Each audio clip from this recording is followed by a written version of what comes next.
Hello hi नमस्कार प्रणाम स्वागतम सुस्वागतम अभिनंदनम अस्सलाम वालेकुम सत श्री अकाल केम छो कसकाय वड़कम जय जिनेंद्र जय झूलेलाल जय श्री कृष्णा जय श्री राम।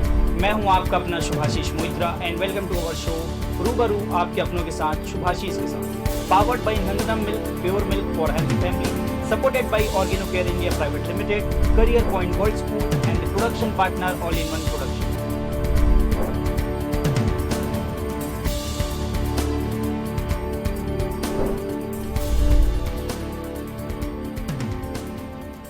पिछले 23 वर्षों से शहर को परोस रहे हैं क्वांटिटी विद क्वालिटी वाला खाना, क्योंकि इनका उद्देश्य ही है स्वाद भरा खाना खिलाना और लोगों का प्यार पाना। और शायद इसीलिए सांझा चूल्हा रेस्टोरेंट को श्रेष्ठ से सर्वश्रेष्ठ है सबने माना। तो आइए आप सभी को रूबरू कराते हैं सांझा चूल्हा रेस्टोरेंट के फाउंडर रिस्पेक्टेड रिंकू भाटिया जी। सर, सबसे पहले बीसीसी न्यूज़ की इस खास कार्यक्रम में आपका बहुत बहुत स्वागत है।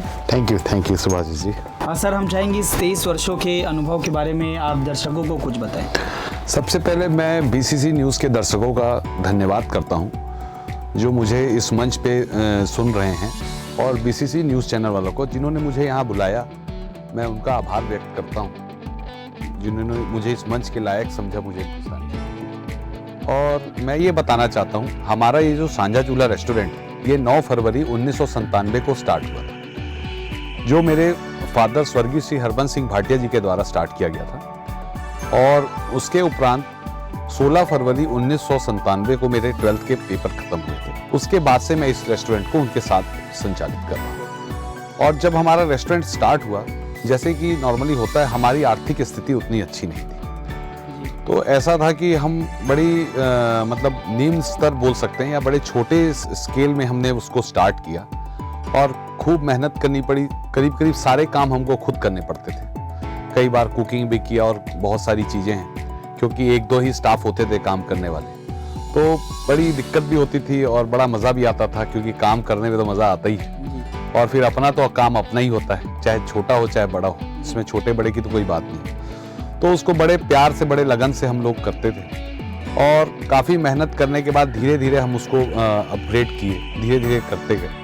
पर 2002 में मेरे फादर की डेथ, जिसके उपरांत जो है उसको मुझे ही संचालन करना पड़ा, और मेरी माताजी का साथ मुझे रहता था। माताजी आज भी होटल को संचालित करती हैं, आज भी बैठती हैं। तो वो और मैं मिलके, उनका बैक हैंड रहता, मैं फ्रंट में रहता था, और जैसा भी जो चलता आता है। तो बड़ा मतलब टफ टाइम भी रहा है, कुछ अच्छा कुछ बुरा, जैसे काम करने में अपने को प्रॉब्लम आती है, तो चलता आ रहा है। तो इसलिए मतलब बोलना चाहिए कि मेहनत जो है, मेहनत ज़रूरी है, और आज मेहनत ही किए हैं तो आज यहाँ तक पहुँचे। जगह तो ईश्वर आपको कोई भी दे देगा, जब तक आप मेहनत नहीं करोगे ना, बस मेहनत का ही है, जितनी आप मेहनत करोगे उतना आपको फल मिलेगा, बस वही है हमारा साथ। निश्चित तौर से सर, और आपने मेहनत भी इतनी खामोशी से की है कि सांझा चूल्हा की सफलता पूरे बिलासपुर में शोर मचा। सर, मैंने यह सुना है, और आप हमेशा सभी लोगों को भी यह कहकर जागरूक करते हैं कि फिट हैं तो हिट हैं। तो सर, मैं चाहूँगा कि आज आप इस कार्यक्रम के माध्यम से तमाम दर्शकों को ये फिट है तो हिट है के बारे में अवगत करें, और मैं चाहूँगा कि आप उन्हें अमल करने के लिए भी प्रेरित करें। देखो, ऐसा है, जिसको अपने आप से प्यार है ना, वही दुनिया से प्यार कर सकता है। बिल्कुल। क्योंकि अगर आप कोई काम कर रहे हैं, तो अगर आप फिट हैं तो उस काम को, उसका एनर्जी लेवल आपका बहुत ज़्यादा रहेगा जी। और आपके काम करने की शक्ति जो है वो आप नज़र आएगी काम में। मतलब आप अगर सुबह वर्कआउट करते हो या कुछ भी करते हो, योगा करो, प्राणायाम करो, डांस करो, कुछ भी करो, अगर आप सुबह 1 या 2 घंटा अगर आप अपने आप को समय दे रहे हो, तो मैं नहीं सोचता कि आपका एनर्जी लेवल डबल हो जाएगा। ये बिल्कुल प्रूव्ड है, और आप करके देख सकते हैं। मैं 18 घंटे काम करता हूँ बिना किसी उसके। रात को 12:30 बजे सोता हूँ, सुबह 6:30 बजे उठता हूँ, और ये निरंतर मेरा रहता ही है। 6 दिन का शेड्यूल रहता है, 1 दिन ब्रेक रहता है। संडे को हमारी साइकिलिंग रहती है, करीब 100 किलोमीटर साइकिलिंग करते हैं हम हर संडे को, और 2 दिन रनिंग रहती है, 2 दिन योगा, 1 दिन जिमिंग रहती है। तो ऐसा है, आप कुछ और भी कर सकते हो, ये आपके ऊपर है। बट ये क्या है कि आपको अपने आप को देखना है कि मुझे क्या करना चाहिए, मेरी क्या रिक्वायरमेंट है। कि आज मैं, अगर मैं मान लो मैं अगर 50 साल का हूँ, मैं 30 साल का हूँ, कि मैं 20 साल का हूँ, तो मुझे एक्टिव रहने के लिए क्या करना चाहिए, और जिस चीज़ से आपको अच्छा लगे। अगर आप दौड़ नहीं सकते तो आप ग्राउंड जाइए, बैठ जाइए, धीरे धीरे चलिए। आप अगर जब लोगों को देखेंगे करते हुए तो आपको खुद से एनर्जी आएगी। सबसे बड़ी बात क्या है कि बीमार आदमी बाहर से नहीं अंदर से होता है। मैं एक आपको अपना किस्सा सुनाता हूँ। 1 साल पहले की बात है, मेरे घुटनों में दर्द हो गया। तो मैंने कई डॉक्टर्स को दिखाया और फिजियोथेरेपिस्ट, तो उनका ये कहना था कि आपके घुटने का ऑयल खत्म हो रहा है, तो आपको अब धीरे धीरे तेज चलना नहीं है, आपको धीरे धीरे चलना है। अब आप जो है फास्ट वॉक मत करिए और थोड़ा बहुत साइकिल चलाइए। तो मैंने 40 दिन में 10 kg अपना वेट रिड्यूस किया, तो 92 से 82 आया। पहला काम तो ये किया। फिर मैं साइकिलिंग स्टार्ट किया और रनिंग स्टार्ट किया। मैं 1 साल पहले मैं 100 मीटर भी नहीं दौड़ा था, और 3 महीने में मैं 10 किलोमीटर दौड़ लिया और 50 किलोमीटर हफ्ते में 3 दिन साइकिल चलाता था। तो मुद्दा ये है कि ये आप अब इसको क्या बोलेंगे कि जो आप एक तरफ से कोई बोल रहे हैं कि आप चल नहीं सकते, आपको तेज चलना नहीं है, आपका ऑयल खत्म हो रहा है, घुटने में ग्रीस खत्म हो रहा है, ये सारी चीजें एक मिथ है। आपको अपने आपको अपनी शक्ति के बारे में आपको खुद को पता नहीं है कि आप कितने पावरफुल हैं। तो ये सब चीजें आपके अंदर से एनर्जी आती है, और आप अगर ठान लोगे तो यही है कि आज हम अमरकंटक जो है हम साइकिलिंग से जा चुके हैं।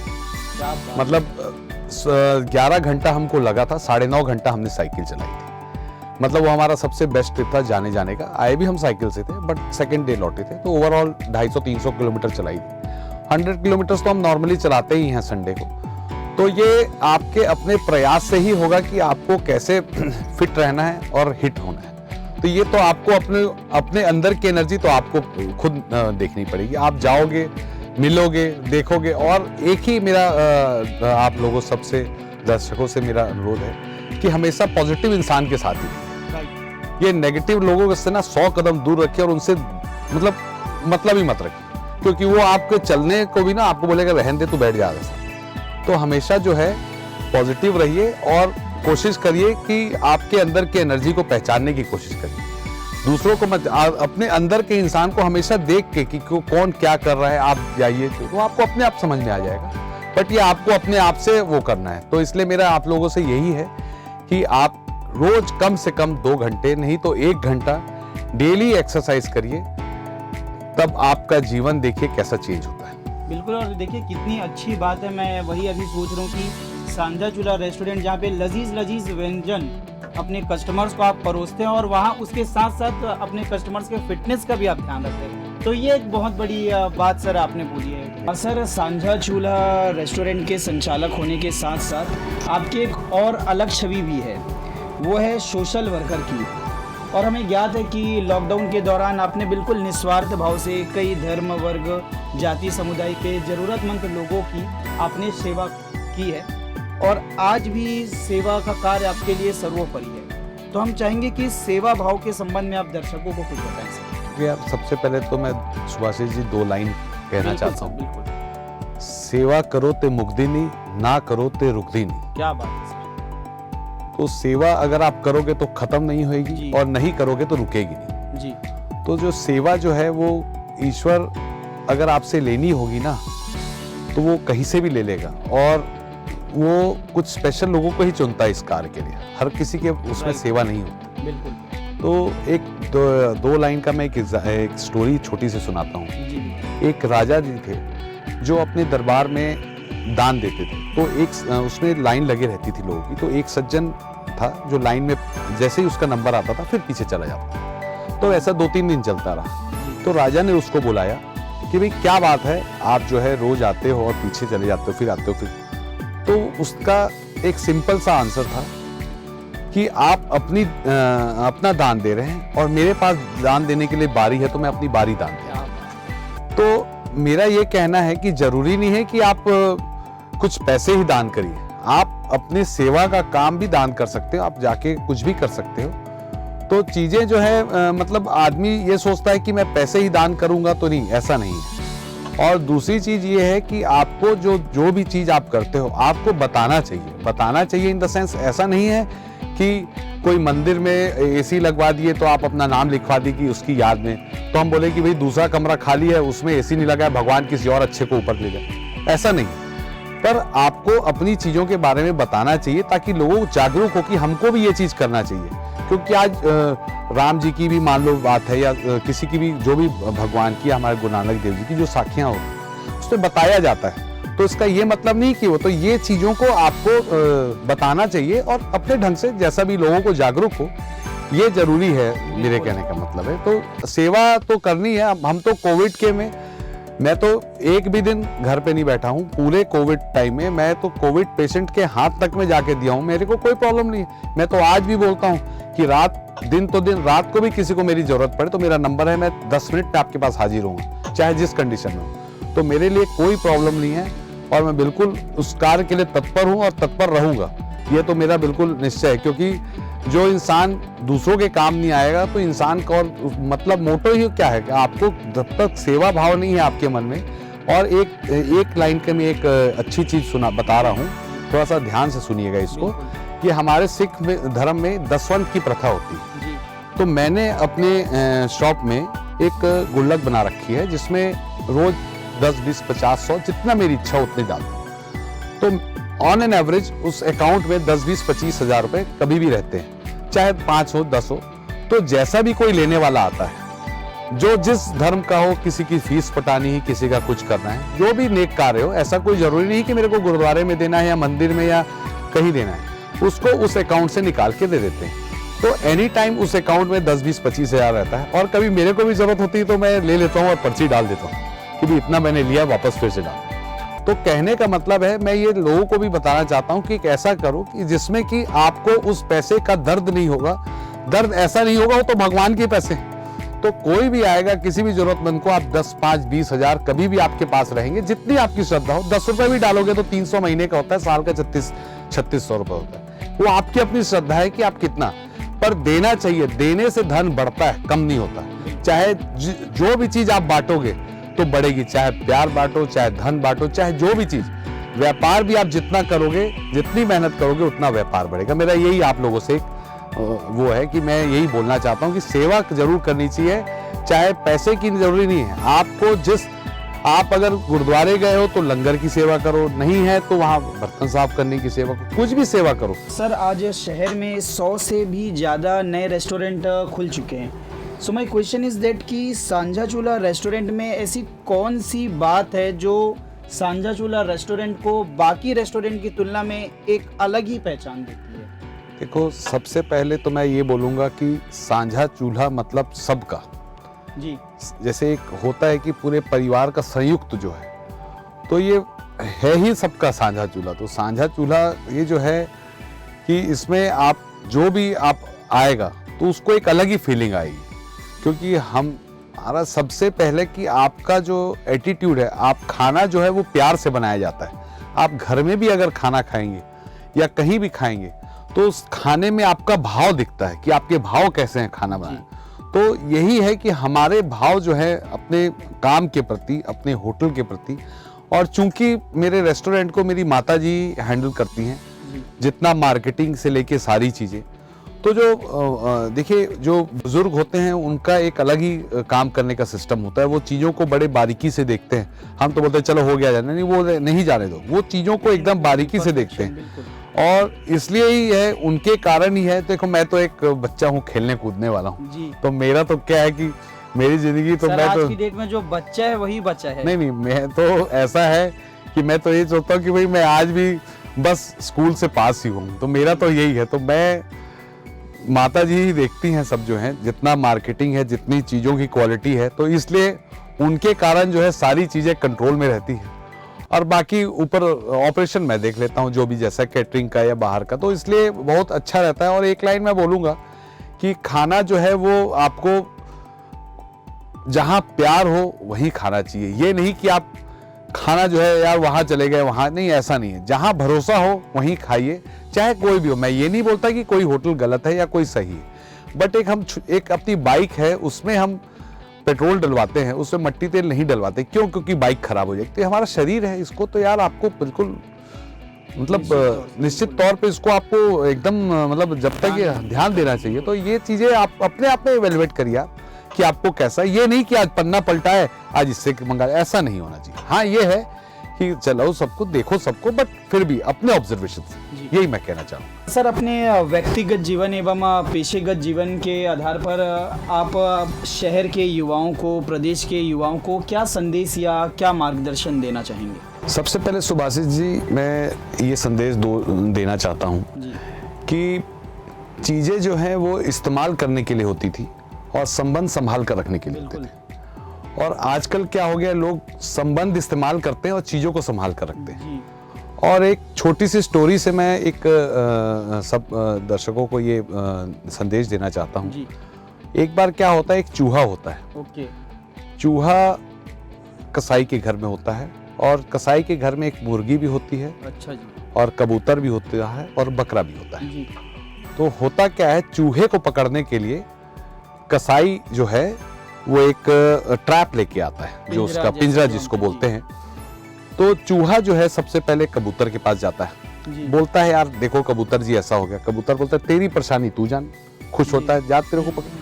फिर मुर्गी के पास जाता है, मुर्गी की बोलती है भाई जा तू जान, भाई हमको क्या लेना देना। फिर वैसे ही बकरे के पास भी जाता है, बकरा भी यही बोलता है भाई हमको क्या लेना देना, तू जान, तेरी प्रॉब्लम तू जान। तो रात को क्या होता है कि उस पिंजरे में सांप घुस जाता है।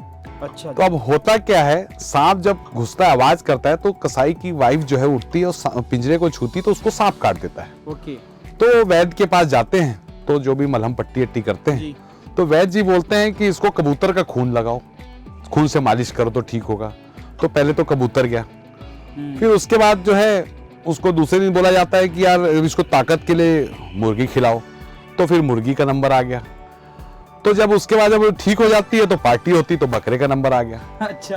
तो कहने का मतलब मेरा ये है कि परेशानी, कोई भी परेशानी ये खाली एक अकेले किसी एक की नहीं होती। निश्चित तौर से सब परेशानी सबको देखना चाहिए, सबको सोचना चाहिए कि कोई भी अगर परेशान है तो उसको अपनी हेल्प करनी है। उसको ये मतलब तेरी परेशानी है तू जा, ऐसा नहीं होना चाहिए। आपको हमेशा जो है हेल्पिंग हैंड की तरह जो हो सके आपको करना चाहिए, यही मेरा संदेश है, बस और कुछ नहीं। निश्चित तौर से सर, बड़े ही कम शब्दों में आपने एक बहुत बड़ा संदेश दे दिया कि ये परेशानी कभी भी, हमारे पास काफी लोग भी आते हैं कहते हैं कि ये परेशानी है, लेकिन कई लोग उसे इग्नोर कर देते हैं। तो आपने ये जो बात बताई कि अगर वो परेशानी खुदा ना खास्ता वो हम पर भी आ सकती है, वैसे ही है। तो बहुत बड़ी एक बात आपने आज इस टॉक शो के माध्यम से दर्शकों को कही है, और मैं धन्यवाद देना चाहूंगा कि इतना अच्छी बातें सर आपने साझा करी।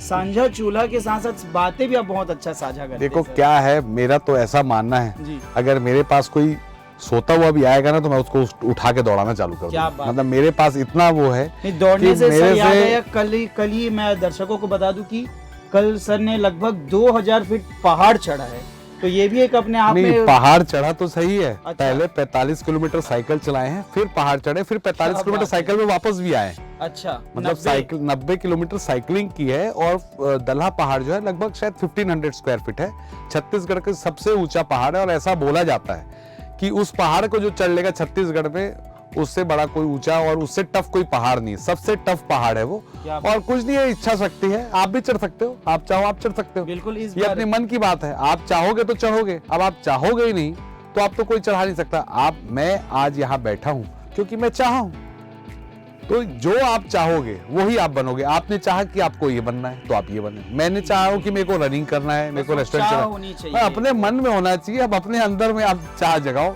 और आप जो हो, आप वो आपकी चाह है, आपने जो सोचा है वही आप बने।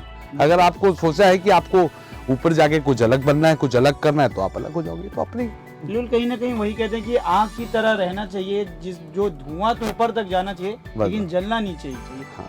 सर, हम चाहेंगे कि बीसीसी न्यूज़ के इस खास कार्यक्रम रूबरू आपके अपनों के साथ, शुभाशीष के साथ, कि इस संबंध में आप अपने कुछ विचार, अपने अनुभव इस कार्यक्रम के लिए साझा करें। सबसे पहले तो सुभाषिष जी, मैं बीसीसी की टीम का धन्यवाद देता हूं, जिन्होंने मुझे यहाँ बुलाया और कुछ बोलने का मौका दिया। और मैं अपनी एक बात साझा करना चाहता हूँ कि मैं जब भी ये प्रोग्राम देखता था, मतलब विगत कुछ समय से, तो सोचता था यार क्या मैं भी इस प्रोग्राम में कभी आ पाऊंगा या कभी कुछ बोल पाऊंगा अपने, मतलब एक रहता था। तो क्या होता है कि कभी कभी आप कुछ मांगते हैं रब से, तो सरस्वती जो है वो कहीं ना कहीं ईश्वर की कृपा आपके ऊपर बनी रहती है। जी बिल्कुल। तो क्या होता है, भगवान भी सुनते हैं यार बच्चा कुछ मांग रहा है दे दो, तो उसको जो है आज ऐसा मौका लगा कि भाई मुझे यहाँ आपने बुलाया और बोलने का मौका मिला। तो मैं तो यही मानता हूँ कि मेहनत तो आप करते ही करते हैं, पर जब तक ईश्वर की कृपा नहीं होगी ना तो आपके ऊपर जो है आप कुछ नहीं कर सकते। आप भी यहाँ बैठे हैं तो कहीं ना कहीं कोई है जो आपको यहाँ बैठाया है, और आपने जो सोचा होगा वो आपने किया। तो सोचना तो पड़ेगा, बट ऊपर वाला जो है आपके ऊपर जब तक उसका हाथ ना रहे तब तक कुछ नहीं हो सकता। यही मैं बोलना चाहूँगा कि भगवान के ऊपर आप पूरा भरोसा रखिए। ईश्वर सबके साथ है, धूप सबको देता है, सबको एक बराबर रोशनी देता है। तो कहीं बड़ा छोटा कुछ नहीं है, बस यही है कि उसके ऊपर भरोसा बनाए रखो।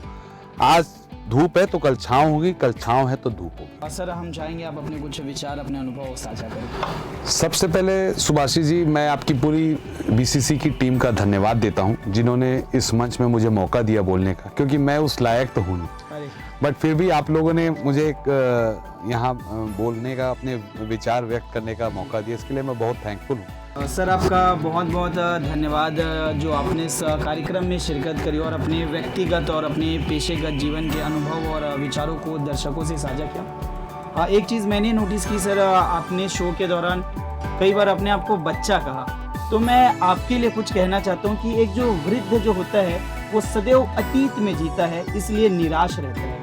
एक युवा जो होता है वो सदैव भविष्य में जीता है, इसलिए परेशान रहता है। लेकिन एक जो बच्चा होता है वो सदैव वर्तमान में जीता है, इसलिए हमेशा प्रसन्न रहता है। और आप भी सर ऐसे ही बिल्कुल हमेशा बच्चे की तरह रहते हैं और इसलिए प्रसन्न रहते हैं। थैंकफुल, तो बहुत बहुत धन्यवाद आपका। मुस्कुराहट से सिर्फ बिलासपुर शहर नहीं, हम उम्मीद करते हैं पूरे प्रदेश में इसी तरह से आप मुस्कुराहट और इसी तरह से व्यंजन परोसते रहें। तो आज हमारे बीच थे सांझा चूल्हा रेस्टोरेंट के फाउंडर रिस्पेक्टेड विंकू भाटी।